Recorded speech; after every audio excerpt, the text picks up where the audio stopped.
My one problem with art house films are the attendees, which in my theater tend to be old people who whisper during the entire movie and somehow remain oblivious to how distracting they are.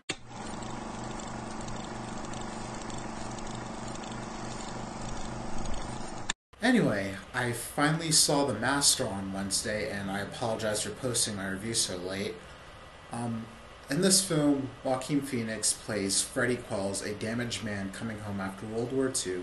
He's overly aggressive and sexually charged up, and not in the ways you would expect a 14-year-old boy to be.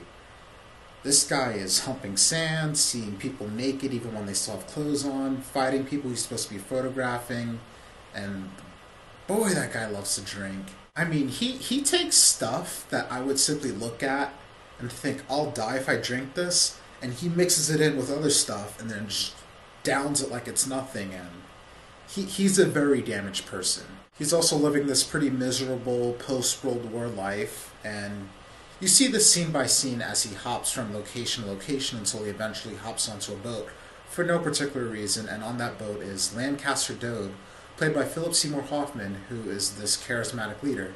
He's hosting a party, and it's his daughter's wedding the next day, and he welcomes Freddie to join them, pretty much. And you start to see this movie from Freddie's perspective as he's getting sucked into this group. Dode might ask him a few questions, they're getting along, and soon enough he's just following them as they move into this house and try to teach people about the cause. Now, the big assumption about this film is that the cause in this movie has to do with Scientology. And even though the movie never says it is, but it is. It's definitely about Scientology. And what's great about the movie is that there isn't a lot of exposition. Like, there's really no exposition whatsoever, to be honest. You just watch these scenes to get all together and you piece them together yourself. You're on this journey with Freddie as he tries to fit in with this group and also recover from his past traumas. And you watch these events play out day by day until it all just comes to a head. Now, the best thing this movie has going for it are the performances. Joaquin Phoenix goes all in as Freddie. At first, I was a little worried because with all the slurring and mannerisms he had going on, I felt that his performance was just screaming, "Give me that Oscar!" But the further the movie went along, the more natural everything he did felt to me, within the context of that character, of course.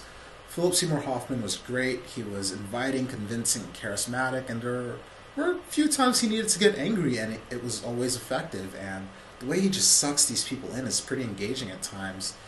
Amy Adams plays Lancaster Dode's wife, and she was really into the cause and plays a character that's intensely discomforting, but you kind of still like her because it's Amy Adams. But I just wish you got to see more of her character because she was just so odd to me in a way that she did certain things, so I wanted to see a bit more of how she functioned, I guess. And from a technical aspect, the score, the cinematography were all on point.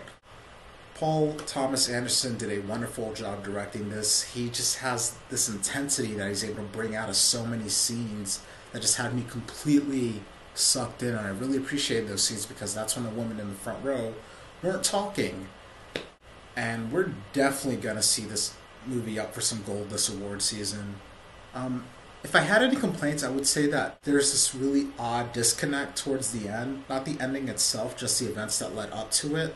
Like, as the ending was happening, I was kind of just in the theater sitting there trying to piece together what had happened exactly to get to that point. I did figure it out, it just wasn't the smoothest transition.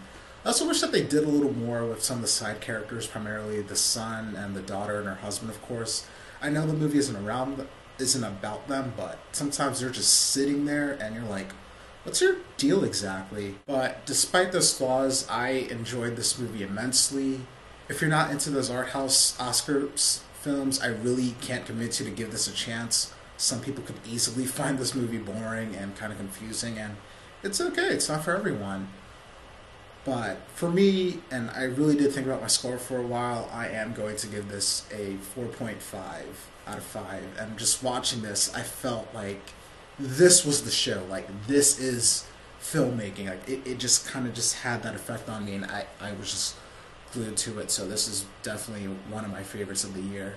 Not necessarily a movie you watch to be entertained by, but it's the kind of thing that you just recognize it as something great.